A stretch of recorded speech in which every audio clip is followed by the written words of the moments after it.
Hi everybody, it's Brian, and it's been a while since I did a little look at my retro gaming setup, so I'm going to do this in a few parts, try to keep it to 10 minutes each or so. First thing I'm going to go over is my streaming and system setup, so we'll get started here. So here we go, walking in, and this is my computer. This is where I computer stuff, and then my game streaming. You see how I have it set up is I have OBS is broadcasting there. I have a little 13-inch Sony Trinitron, which is just composite, but it looks really great. The thing about composite, people say it always looks bad, and it does if you blow it up on huge TVs, but if you have just a TV from that era, a CRT, small in size, it looks pretty good. It kind of hides the defects with the screen size, and it looks really sharp. So the way I have this streaming is I have all my systems hooked up here, and I can rotate in and out and through switch boxes here. Component ones are on the bottom, and these two here are component, and these right here, these two are component, and these are S-Video. And basically I have this 24-inch Trinitron, so everything gets plugged into a video amplifier, which as you can see right there. And that allows me to distribute TV out of one signal through this cable here. You see I have it running up.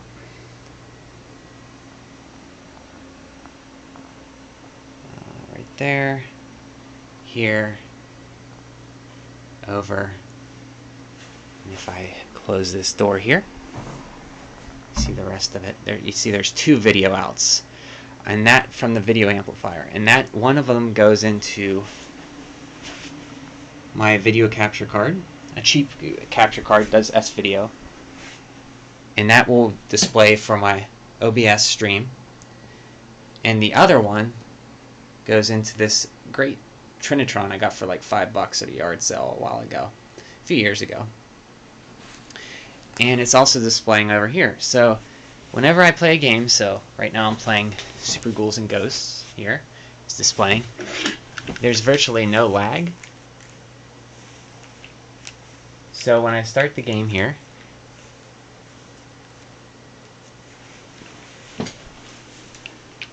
it will display simultaneously, I don't know if you can see, on all three screens. So it's displaying there, here, and here. And what that allows me to do is play either on here, seated here on this TV, or seated in my computer chair here on this TV, depending on the mood or what I want to do. And it's very nice. The capture device, you don't have to go crazy. An S-Video capture device is like $15, and a video amplifier is like $20, which is right there. So that's how I stream stuff. Some of the systems I have here, these are the ones I mostly play, are the Super Nintendo N64. I'm playing Banjo-Tooie right now, and I was playing Super Ghouls and Ghosts. Tried to beat it before Halloween, and I got kind of stuck. Sega Saturn I rarely play, but I keep it here. Master System. Dreamcast I rarely play. It does have a VGA out, but I like to keep it hooked up with S-Video. PlayStation 2, PlayStation. There's the Tower Sega CD, Sega 32X Tower of Power, I guess they call it. That is a Model 1 Genesis, and a Model 2 Sega CD, and a 32X. GameCube here with the Wavebird. I'm playing currently, still trying to beat Paper Mario 1000 Year Door. I'm pretty close to the end. I'm at the moon right now. I use game component video. Right now it's hooked up S-Video. I use S-Video to stream because that's what my capture card does, but I do have component cables. I actually have 3 sets of component cables because I have 3 GameCubes. I got them for cheap before they went really high in price. And my 3DO. I have fond memories of 3DO and the Xbox. And I have other copies of systems in the living room, in the dining room, and bins, which I'll show you in another video. And yeah, a lot of these I also have a little TV in the living room. On a rollers, a CRT, like a 20-inch on a little cart that I have hookups for, and I just roll to the couch when I want to lay down and play in the living room. I mostly play the Super Nintendo, so I plug it out there, and N64 and GameCube and stuff.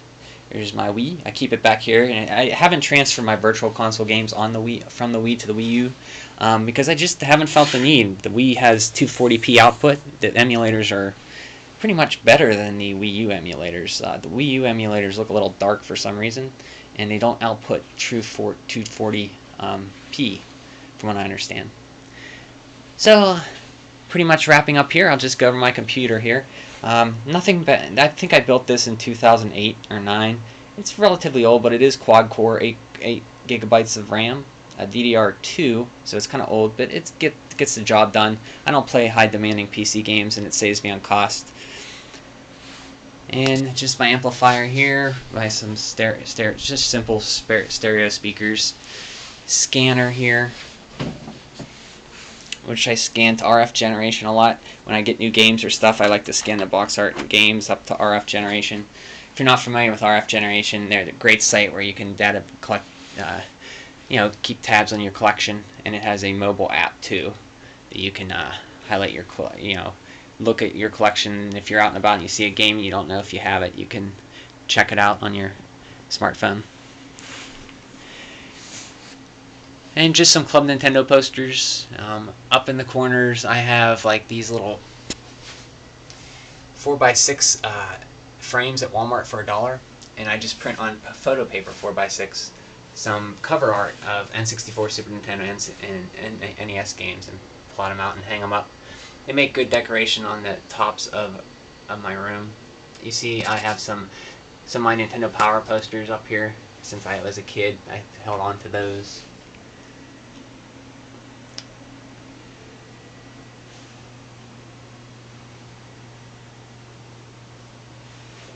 Here's some more.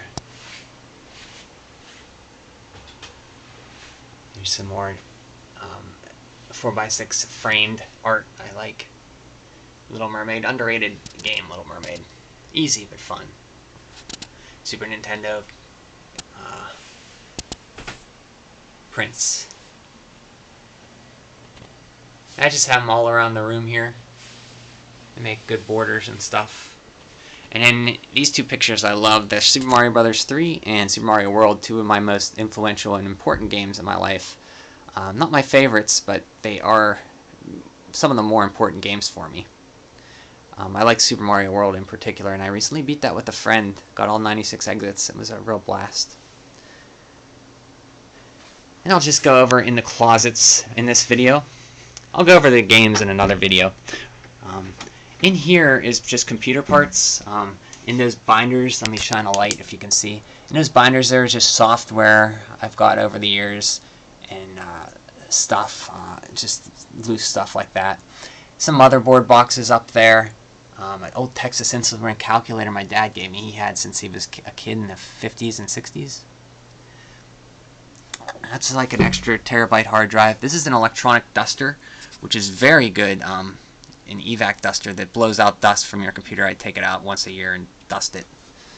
Just some old modem boxes here, some tons of cables, monitor box, and in here are all my computer parts over the years. I just kept AGP cards, CPUs, motherboards, cables, RAMs, all kinds of stuff related to computers I keep in these bins. I started building computers in 2003, built my first one, and built them up really hardcore, I guess. Really enthused about it up until 2008 when I built my last one. I just stopped.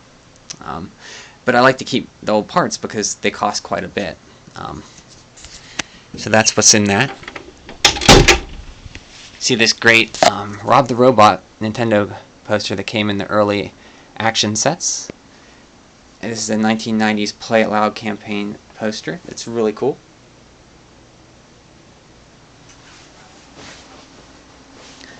This great Super Nintendo poster that came in my Super Nintendo box. See Zelda 3 instead of Link to the Past. They were still developing it. And this Welcome to the Next Level Genesis poster, which is pretty cool. Tom Kalinski's era of, you know, advertising, where they really kicked into, you know, mid-90s Sega, where they really went toe-to-toe with Nintendo. And yeah, this chair is just it's a love sack seat. It's really comfortable roller chair that it's nice because I can move it out of the way. It's real light. It's real comfortable. So yeah, it's basically the overview of my systems and how I can stream and to multiple stream to my computer and to the TVs, and how I play in here. So next video I'll start with my NES collection, which is right here, and go over the games and a little bit about it. So thanks for watching, and I'll see you again next video. Bye.